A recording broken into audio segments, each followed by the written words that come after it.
Hey guys, AP here, and today we are going to be continuing our tutorial series for Lightweight Java Game Library 3.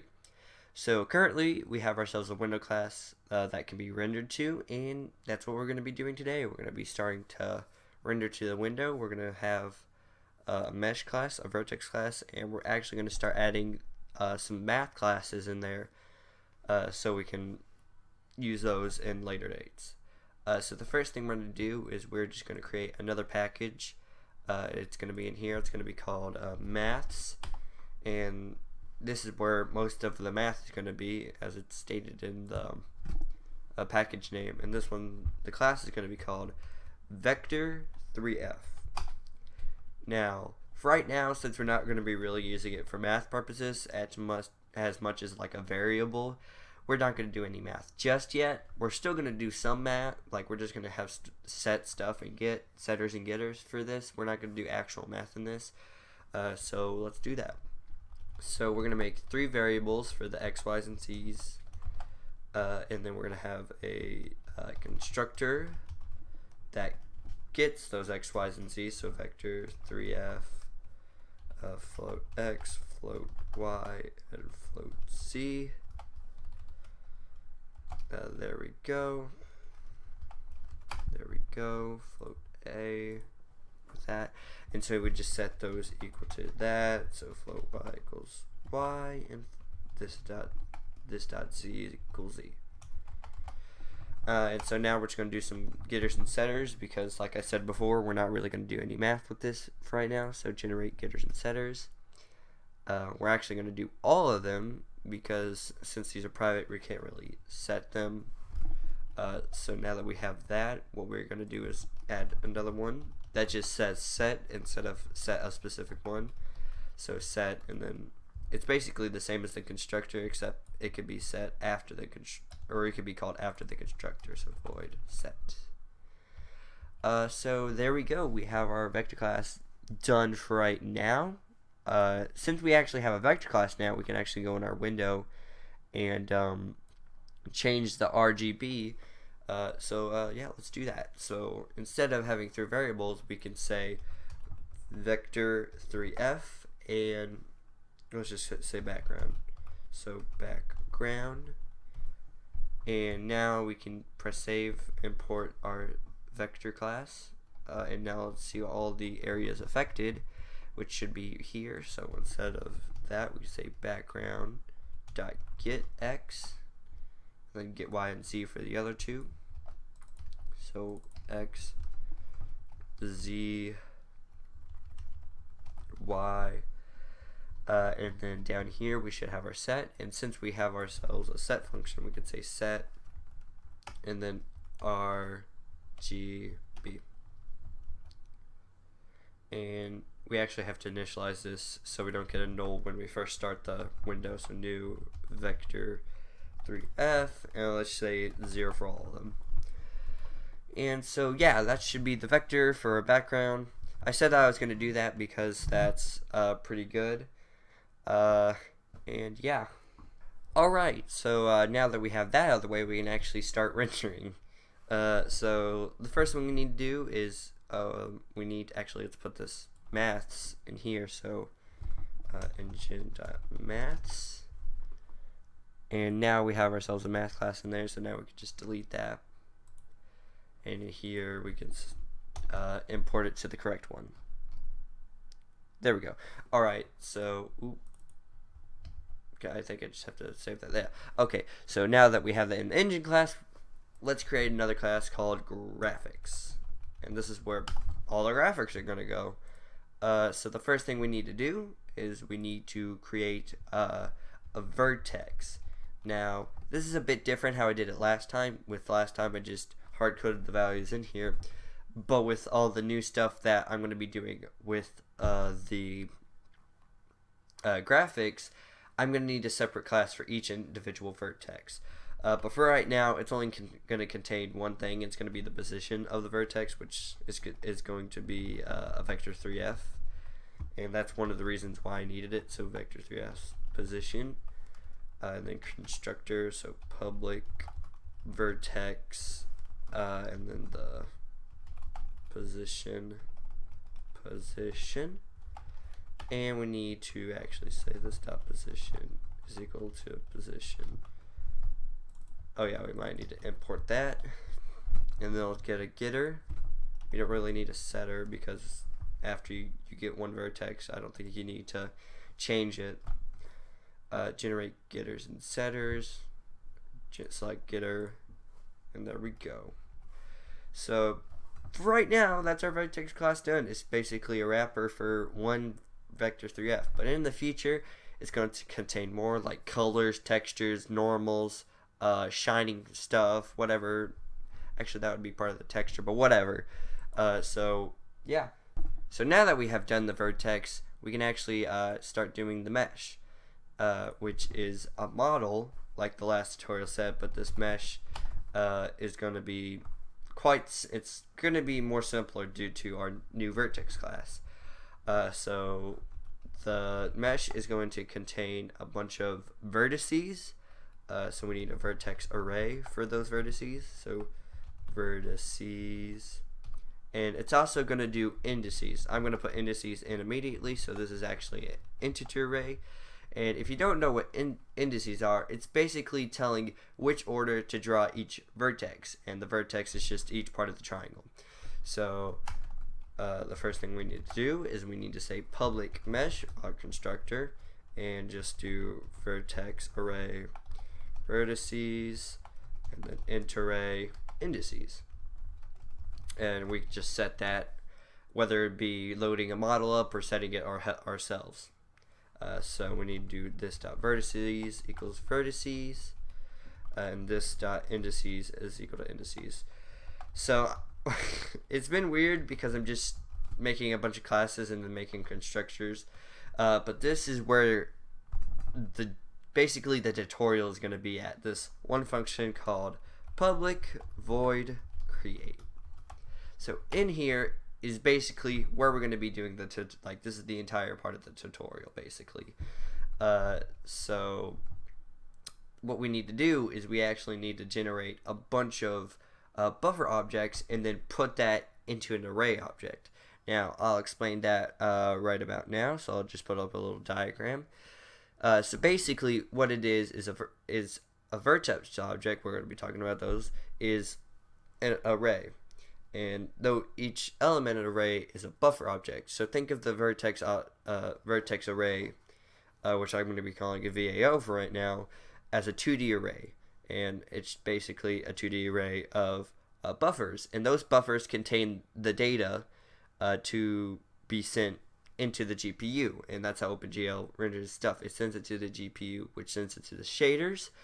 We don't have shaders right now, but we will in a later tutorial. But for right now, we're just going to send it to the GPU to render, basically. So to actually do that, we need to format these vertex arrays and int arrays into those buffers. So the first thing we need to do is actually create our vertex array object. So to do that, we need to actually store it, say private int vertex array object. I'm just going to say it as a VAO. And we can actually generate that using OpenGL. So we can say in our create function, VAO is equal to GL30.GL generate or gen vertex arrays.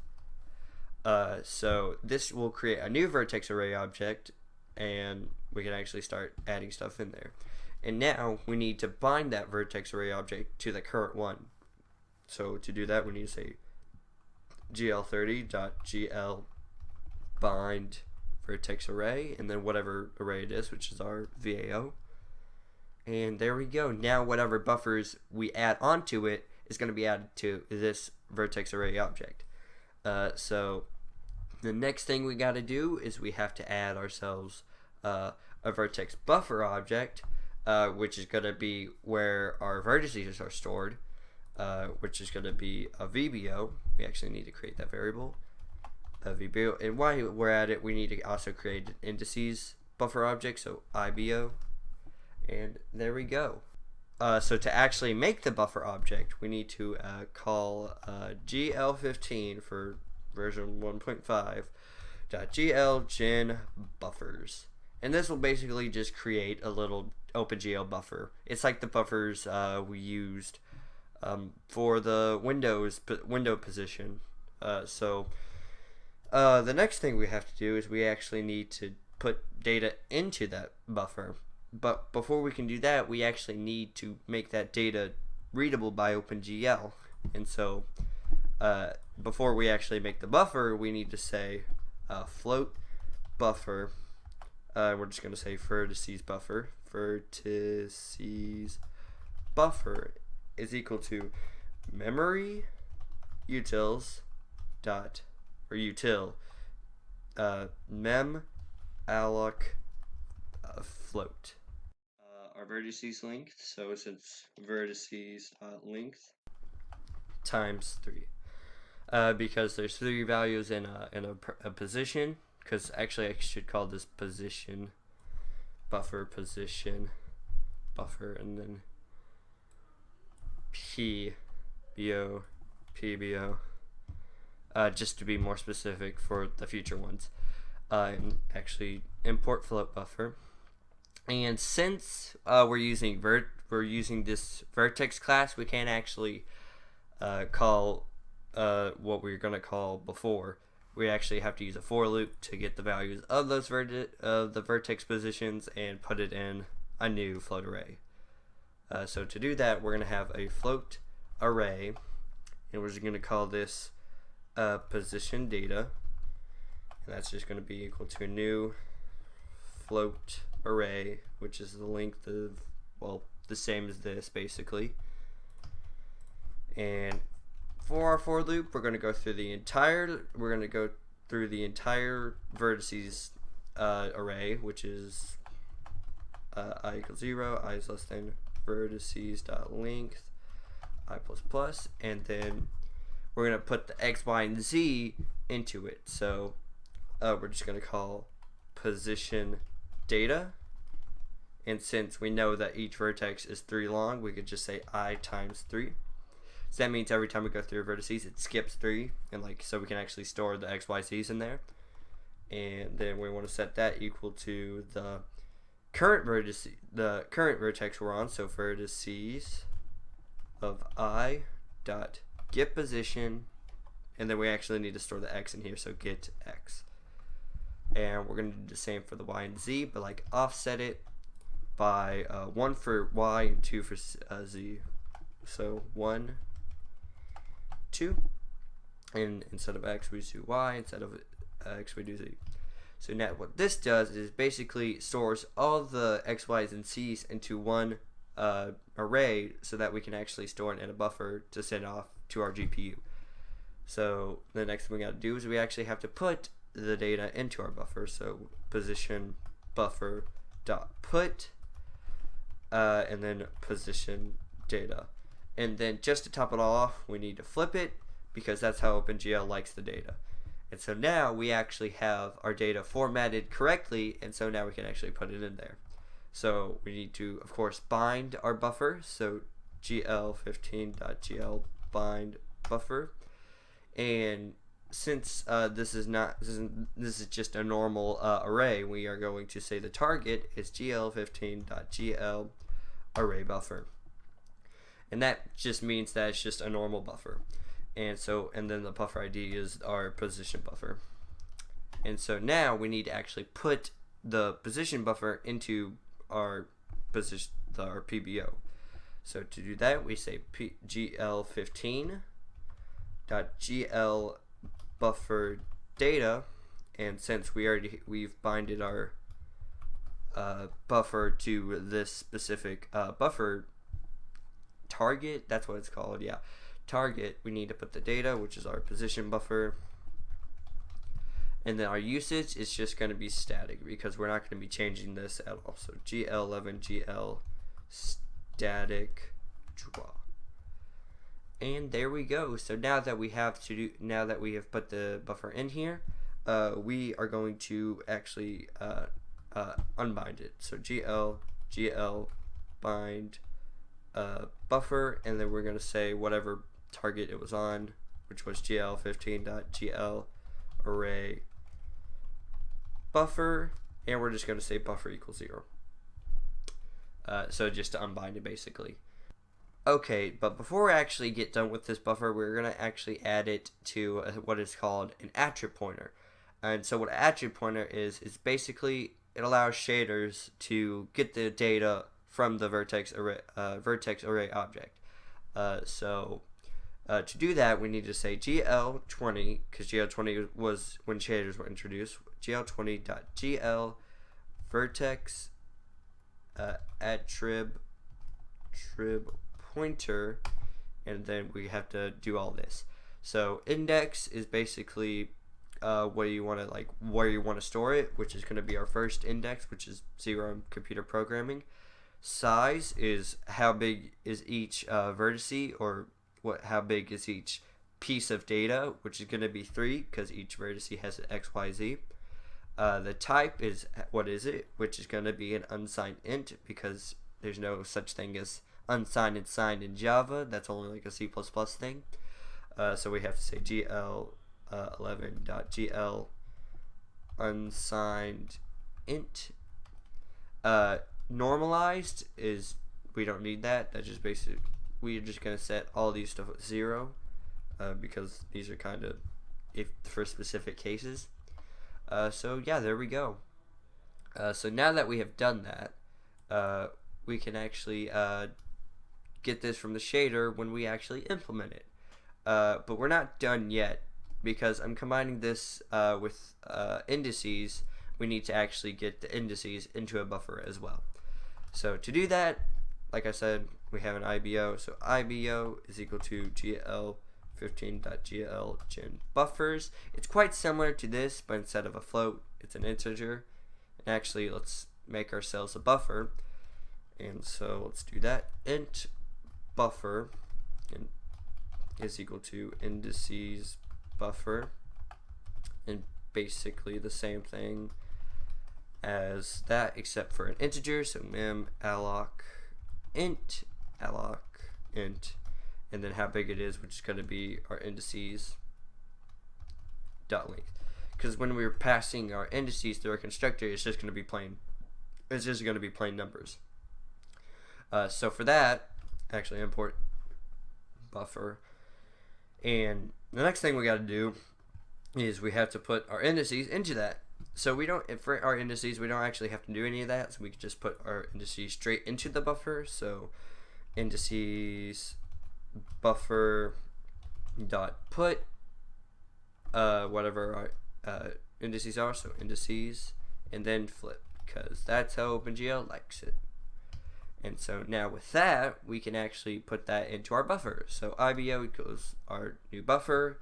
We need to actually bind the buffer, and since these are indices, this isn't just a normal GL array buffer. We need to say GL elements array buffer, because that basically means the difference between normal numbers, which is just information to how to draw it, and elements, which is in which order to draw it. So basically that's what the difference are. So GL element array buffer, and then our buffer, which is our IBO. So with that, let's put in our buffer. So GL15.GL buffer data target, which is the element array. So GL element array buffer data, which is our indices buffer. And then same as before, our static draw, because we're not going to be changing these meshes. Static draw. And we don't have to, unless you want to put this in a vertex attribute pointer, which I really wouldn't recommend it because you don't need it for the shader. We're just going to unbind the buffer. So GL15.GL bind buffer, and then GL15 element array buffer, and then 0. And so that is our mesh class. Our mesh class yeah, that's how it's, I don't know why I think I'm mispronouncing it, but our mesh class is complete. Jeez. And so now we're gonna get some getters. So there we go. Now we have some getters. I'm just gonna change these to all capitalized because they're acronyms. So get PBO, AO, vertices, indices, vertex array object, position buffer object, and indices buffer object.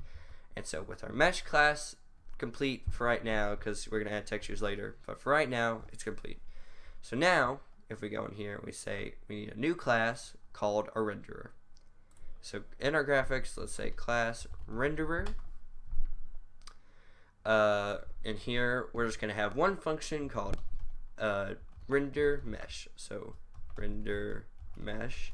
It's going to take in the mesh we want to render, which is our mesh class, and it's going to actually render it. Okay, so in our render mesh method, we need to actually enable all the things that we put in here. So the first thing we need to enable is our vertex array. So gl30.gl bind, oh, not 330, 30.gl bind vertex array, which is going to be our mesh vertex array. So get VAO, and we actually need to enable the first one. So gl30.gl enable vertex attrib array, which basically is whatever index we want to enable that buffer.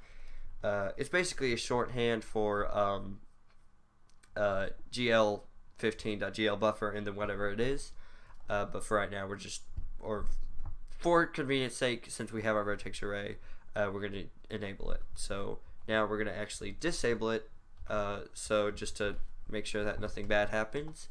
So we're going to disable the position index, and then we're going to disable the entire vertex array altogether. So bind vertex array and then 0. And so in here we need to enable our indices. So .gl bind buffer and then gl15.gl elements, as you remember, because indices are actually using the element array buffer. And we need to say mesh.get IBO.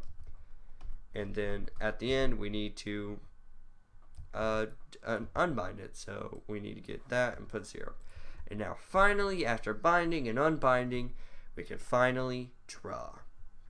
So the first thing we need to do is we need to actually put our draw function in. So gl11 gl draw elements. And so this import gl11. This requires 4 arguments. The one is how are you going to draw these elements, which we're going to use triangles. There's many other ways to do it, but we're just going to use triangles because they're the easiest to understand and they work basically every time. So GL triangles. And the next thing we have to do is how many elements do you want to draw? And since we have indices in our mesh now, we can actually just say mesh.get indices.length. And that just basically says we want to draw 6 vertices, and then those connect with all the triangles like we said before. The third one is what type of numbers these are, and if you remember from our where is it? Here it is. Vertex attrib pointer, we call them unsigned ints, so we can just put those in here. And then the pointer, which we don't really have a pointer, so we're just going to say they're 0. And so there we go. All the stuff is finally done. And now, after all this, we can actually create a mesh, which is just going to be a little rectangle, and actually render it. So in here, we're going to make a new mesh. We're just going to call it mesh. So public mesh. That's going to be equal to a new mesh. And then we need a few parameters, which is going to be a vertex array. So we need to say new vertex array, and then we can use curly brackets to define a new list, and then import vertex. And then the next argument is a new int array. So new int array, and once again curly brackets. And so with this, we can actually put in some vertices and how to draw them. So to make a little rectangle, just follow how we do it. So we're going to say a new vertex and then here we're going to set the position, which is a vector 3f, so new vector 3f, which is going to be these numbers. Vector 3f, and then import. So the first one is going to be the top left corner, which is going to be negative 0.5, 0.5, and then we have to have f because of floats, and then for right now for the z we're just going to say 0.0f. And so basically OpenGL uses a coordinate system that makes sense. Y going up is positive, y going down is negative, and then x going left is negative, x going right is positive. And so it's based on negative 1 and 1 instead of being pixels. So this is how you render it. The next thing you have to do is add more vertices. So we're going to add 3 more, which stands for the 4 corners of the rectangle. So the next one is going to be negative or positive 0.5, positive 0.5 on both of them because that is the top right corner. Then we're going to do the bottom right corner, which is positive 0.5 and negative 0.5 for the y. And then for the bottom left corner, they're going to be both negative. And so to actually draw these, we're going to put in some indices. So think of these like as an index. So this triangle, or this vertex right here, is index 0, then index 1, index 2, index 3.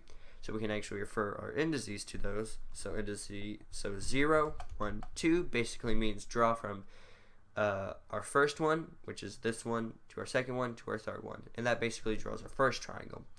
And then if you wanted to find another triangle, you just add 3 more indices. So we're going to try to draw from this triangle to this triangle to this triangle. So 1, 2, 3. I think that's right. Hold on. 0, 1, 2, 1, 2, 3. No, that ain't right. It's going to be 0, 3, 2. 0, 3, 2. Alright. And now we can just, in our init method, we can actually say mesh.create. And now that we have our mesh created, we actually need a renderer to render the mesh. So public renderer. And then in our init, we're actually we don't need to create it, there's only one thing. And then in our render one, before we swap the buffers, we're going to say renderer.render mesh. And then of course we're going to render our mesh, and that should be it. So if we press play, as you can see, it crashes. Why? Because apparently I forgot to initialize renderer.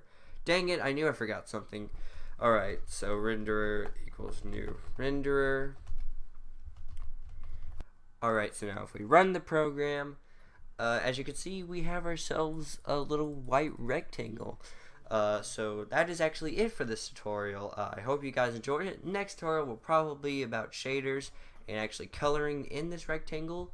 But that'll be it for right now. So if you like these tutorials, please make sure to leave a like. If you want to see more of these, make sure to subscribe, and I'll see you guys later. Bye!